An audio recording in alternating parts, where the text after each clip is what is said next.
What is going on, ladies and gentlemen? Welcome back. Today we are flying on the Cold War Germany map here at a military training range on West Germany, just here to the south on this beautiful map. And I have created a very interesting test and evaluation flight for the OH-6. The OH-6 was, of course, never used by the Bundeswehr in any way. However, we are in this hypothetical scenario doing a test and evaluation of the capabilities of the OH-6 for the German armed forces, specifically for the special forces, similar to what the MH6 was doing in the United States. And today we're going to be doing a series of challenges involving gunnery and providing suppressive fire from various points here on this military training range, which, by the way, in case you're interested, it's called, I'm going to butcher this for sure in German, but I think it's something like Truppenübungsplatz Hammelburg. In other words, military training area Hammelburg, if you want to find it yourself. And so today we're flying the OH-6 here, starting at this military base, and we're flying here from the barracks out to a firing position number 1, where we're going to support a Leopard tank. It's going to be engaging targets here a little bit further upfield. And our job here from the firing point number 1 is going to be engage our first target, which is going to be in here. It's actually number 3. I know of just the way I've messed up the mission when I created it. We're starting with target number 3. So we are going to hover in this position, and from hover, we're going to adjust our minigun elevation and obviously adjust our hover position, but maintaining relatively stable position here during the hover whilst the Leopard tank is engaging its targets. We're going to engage target number 3. Now, it's a soft target, and all we need to do is to just score a hit. We don't need to destroy it. As soon as that happens, we are then going to be cleared in to continue on towards firing point number 2, which is a little bit further up here. From firing point number 2, we are going to have a similar situation where we're going to basically simulate suppressive fire from behind a concealed position in our helicopter out to a target which is going to be a little bit further away, and is going to be target number 4. Yes, I know these are not in the order that they should be, but bear with me. So target number 4 is a GAZ-66 soft target truck. It'll be positioned here in front of these containers. And again, similar situation here. All we need to do is just to score a hit. It's going to be quite difficult, obviously maintaining our hover position, elevating the gun. And then after that's done, we're going to be cleared in for some pop-up attacks on targets 1 and 2. Obviously, yes, we're doing this in reverse with regards to the numbering of the targets. We're going to be coming in. The arrows are showing the direction of the pop-up attack, so it's going to be from southeast towards the northwest. We're going to destroy both targets, probably use rockets for that, although it's not specified exactly which munitions we have to use, but we are armed with a minigun and some rockets, so we're going to use the rockets for the pop-up attacks. Once those are destroyed, we are then going to be cleared to proceed to firing position number 3. Firing position number 3 here.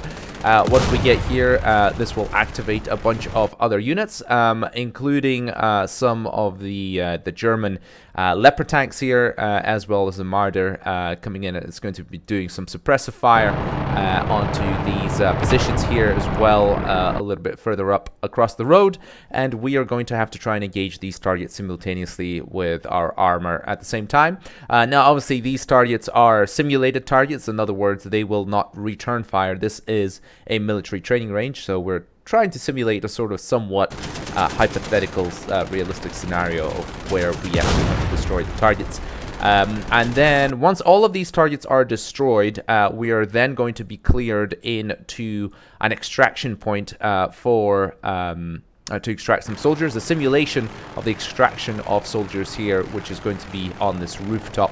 And there's going to be a smoke marker for us as well to provide some sort of indication direction of the landing zone. We're going to land on this rooftop here, which is just close to the road.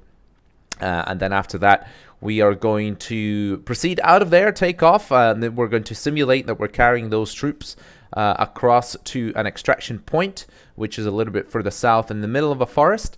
And just as with the extraction point on the rooftop, this is going to be a very, very tight and very challenging, very narrow landing position here, landing zone, which we're going to have to come in mostly vertically to try it. So it's going to be a combination of both testing out the weapons capabilities of the OH-6 on the test and training range here, as well as the landing precision for our flying skills. But once we've done that, we're going to simulate that we have dropped off the soldiers that we have taken from the rooftop, and then we're going to proceed back to our base.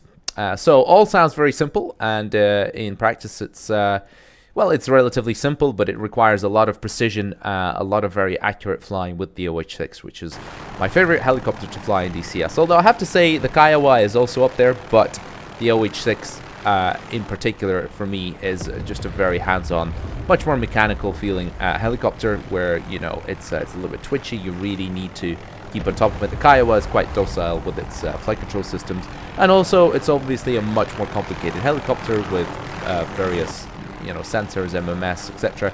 Whereas the OH-6 is very simple. All it has is a gun, the pilot's eyesight, a little marker on the windshield, and some rockets. So without further ado, let's get right into it. We have 2 good engine starts. You're clear to disconnect the headset. We'll see you on the left with the pin. Thanks a lot.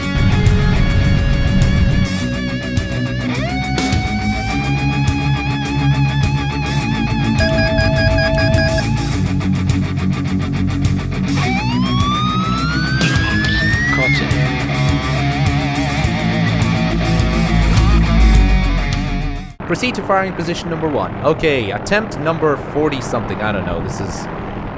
I've tried this a lot, and this has been pretty dang challenging. This is a very tough mission. Right, so the first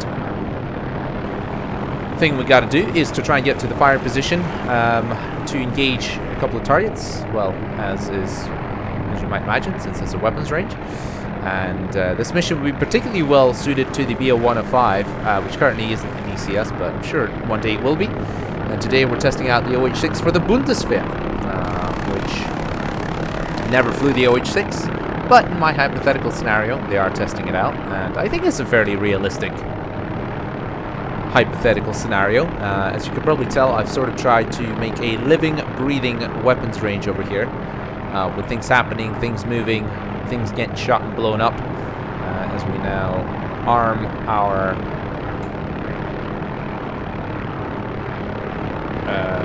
do we have the gun selected? No, we don't. Here we go. Okay, so we're coming up on our first firing position, marked by this white container. So I'm just going to bring it out into a hover over here. Okay, the Leopard is going to start engaging its targets, and our first target is going to be that truck, which is just to the left of the tree line. So all we need to do is to just try and hit it. Let's see if we can do that. Target 3 is hit on the first go. Excellent. Proceed to firing position number 2. Right, make sure we don't get in front of the firing line of the Leopard tank. So as I've mentioned before in the brief, the first 2 targets, we just need to hit them. We don't need to destroy them. It's literally a case of accuracy and us being able to hit targets from far away from a concealed position whilst in a hover, which is very tricky to do. I mean, helicopters are tricky to hover at the best of times, but once you actually have to adjust the gun elevation and the nose in order to hit a target, well then, you know, you're increasing that difficulty level times 10, which is what makes it very fun and challenging, but which is also why this is probably attempt number 45. Right, so second target is at 12 o'clock straight off the nose. There are 2 sets of containers. You'll see stacks of containers left and right. R1 is in front of the left stack of containers. So let's see if we can hit it. Let's see how that elevation is, and then we'll adjust the gun. Oh, that's pretty good. Come on, that was very close. Oh, that is so close. Right, just going to trim it out a little bit because I don't want to be moving too far forward.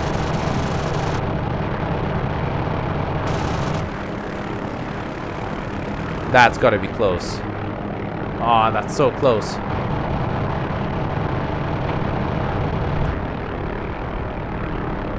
Remember, we just got to hit. Ooh, that is close. As soon as we get a hit, we're gonna that's gonna register and it's gonna tell me. So, come on, gotta be. Yes, we got it. Target 4 is hit. Destroy target 2 and 1 with a pop-up attack. Okay, here we go. Let's select our rockets. Let's go.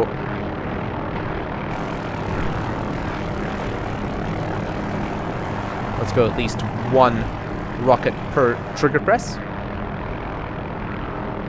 Increase the airspeed of the helicopter.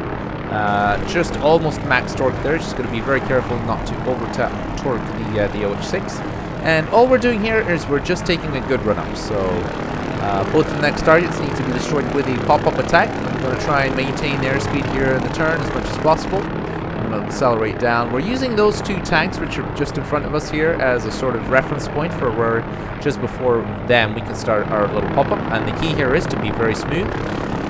Lock onto the target at 12 o'clock through the perspex just at our 12 o'clock here. And I'm just waiting for the airspeed to drop. Good. Lower the nose and then gently squeeze the trigger. That's a miss. That's a miss. Close. Have not destroyed it. We're going to come in for a very quick re-attack. We're going to select the gun here just to finish him off. So we're going to do a pedal turn. Swing the nose back around. Just over-rotate it slightly. And let's see if we can finish him off.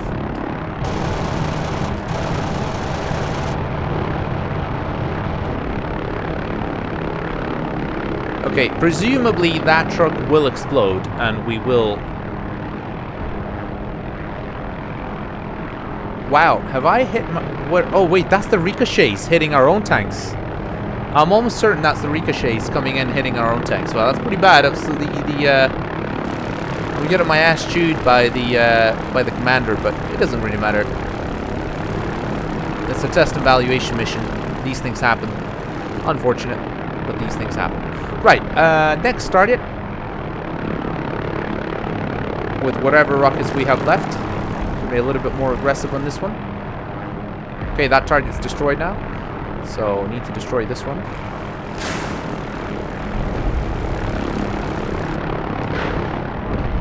Excellent. Targets destroyed. Proceed to firing position number 3. Alright, I'm not gonna lie, sometimes this takes me, 2 rockets, both targets destroyed, and sometimes it takes a while. It's difficult, especially without having a proper gun sight, and of course, all the changes in pitch and yaw and the pedals and the helicopters, especially from steep angles, it's always way more difficult. Right, I'm going to start slowing down as we're coming up onto our next firing position. Trimming the helicopter out.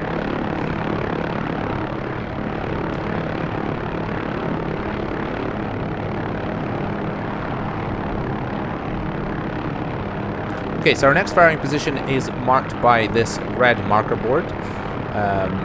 We have multiple targets ahead of us here, so engage all remaining targets ahead of you. Okay, perfect. So I can see quite a few. I can see at least a couple of things going on over there. We're gonna have our friendlies, of course, start to engage as well, so we can't get into their line of fire. You've got to be very careful.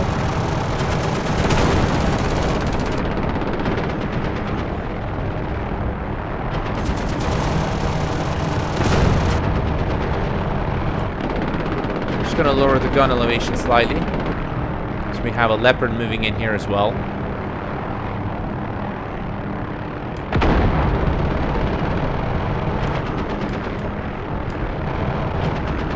It's a bit low. There we go. Okay, that target's destroyed. Right, let's just freeze it in a nice hover here, and I'll just see what else is around. Okay, yeah, he's engaging that one. Do I see anything in the trees there? No, I think we're going to have to change our angle here as the Leopard is moving in.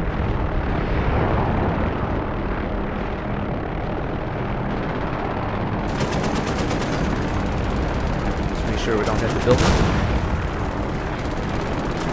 Search for targets here. Oh, okay, I got one. It's right here. So, yeah, he's engaging it already. Thank you. That Marder is engaging it, yeah. There's like a little gas truck. Just gonna...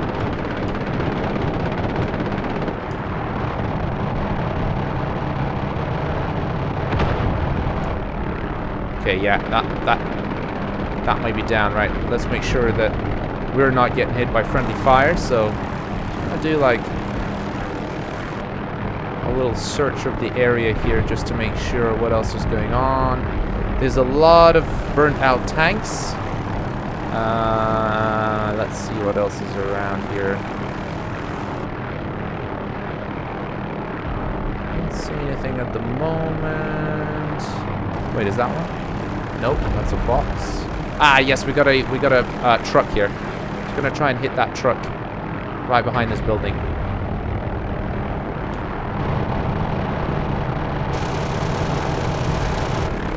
The reason it's moving is because it's remote controlled. Actually, if I'm honest, I've tried everything to make the units hold in the mission editor, and they just won't hold. I don't know why. They're always moving, even though they are, of course, supposed to represent stationary targets. Right, let's see if we can find it again. Or is it here somewhere? This is behind this building, I think. Yep, come on. Good hits. Let's see if we've got any rockets left. Try and hit him with a rocket.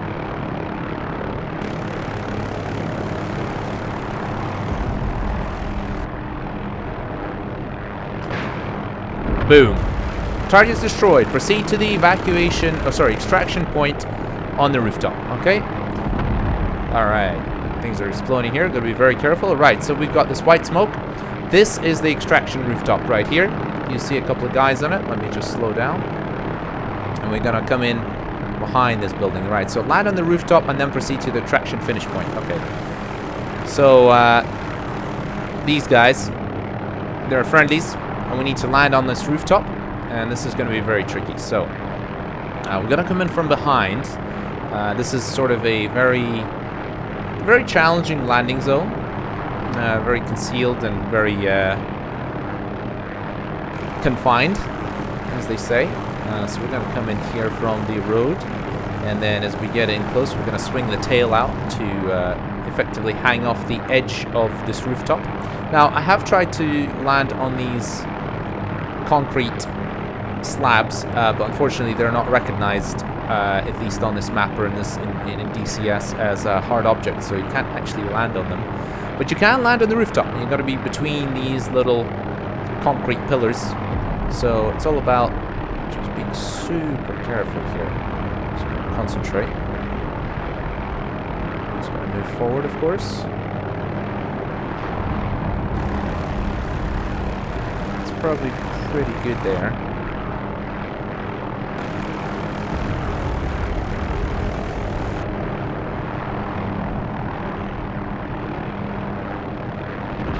Okay. I would say got friendlies moving in here, of course, as well to secure the area, as we're going to extract some wounded soldiers from the rooftop. Unfortunately, none of that is animated, of course, but nonetheless, we're just going to have to pretend that that is the situation. So we're going to do that. And we're going to proceed to the extraction point. All right, here we go.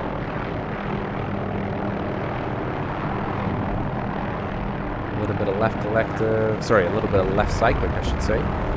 Gently increase the collective.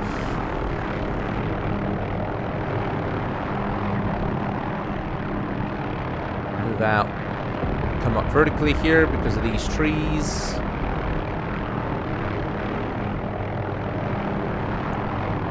Alright. There we go. Right, so that is the first confined landing zone done, which is not as confined as the next one, which is going to be the extraction point. I'm going to retrim the helicopter for high speed. I've spent quite a long time building this mission, where things go, move, and what happens, so give me a thumbs up in the video when you're watching it. That would be greatly appreciated, considering how much time it's taken me. Let's start slowing it down. It's been a while since I've attempted to land at this point here myself, so this is going to be pretty challenging, very interesting for me also. Let's find our extraction zone. Interesting for me to try and find it. Right, land at the extraction zone, then proceed back to the base. Right, okay. So extraction zone should be right here in front of us, I believe. Yep, okay. There it is. Okay, excellent. So it's marked by these tires with the flags. We're going to have to come in vertically. So just going to relax my hand. Really relax my hand. One thing you notice is that when you're really trying to be super precise, you're concentrating so hard that you just grip the stick or the cyclic so hard, and it's actually the opposite of what you want. You just want so gentle and relaxed. Right, here we go. Start moving down.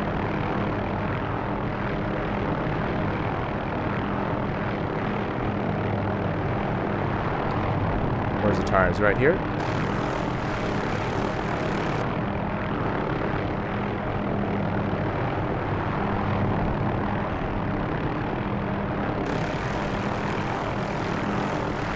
Okay. That shall do. Anyway, right, let's proceed back to base. So we have offloaded our wounded soldiers now, or at least we've simulated that. And now we're going to lift off mostly vertically, given all these trees.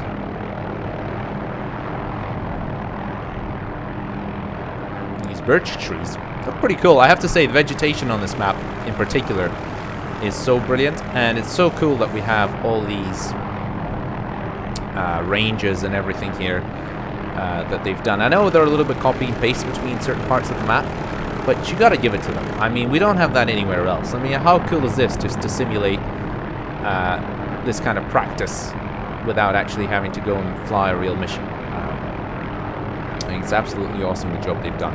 Now, admittedly, my performance here is not as good as I had said initially when I was just flying around. Well, it usually is perfect when you're flying around, but as soon as I've added some of these units and stuff, yeah, it definitely isn't as smooth as I would like it to be. And I know other people have said it's not quite as smooth maybe for them as well, and it just kind of depends. I guess it's something that's going to get optimized over time. But overall, I have to say, we got to give it to them. This map is bloody brilliant.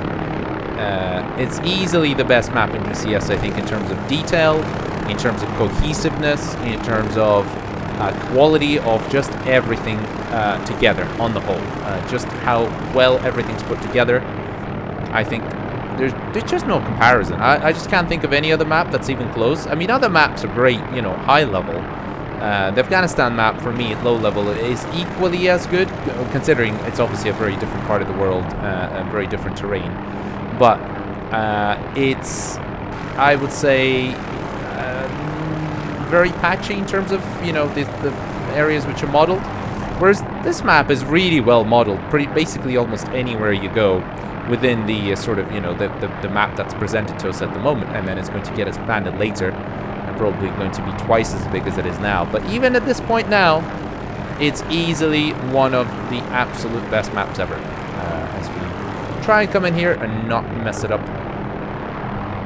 It's just a bit too, yeah, it's a little bit sensitive on the collective, I find, and it's a little bit sluggish to respond, and it's got a little bit weird ground effect that just is very difficult to predict. I just always struggle with the collective when I'm landing this helicopter, but I have to say, apart from that, easily my favorite helicopter to fly. Right, I hope you guys have enjoyed this video. This took me like 45 attempts. I'm kind of glad I've sort of managed to not mess it up too much, ballpark, in this one. If you've enjoyed it, please make sure to smash the like button. That'd be really appreciated. Comment down below if you would like to see something similar, perhaps with a Kiowa. Let me know. Always looking for ideas, and hopefully I'll catch you in the next one. Adios.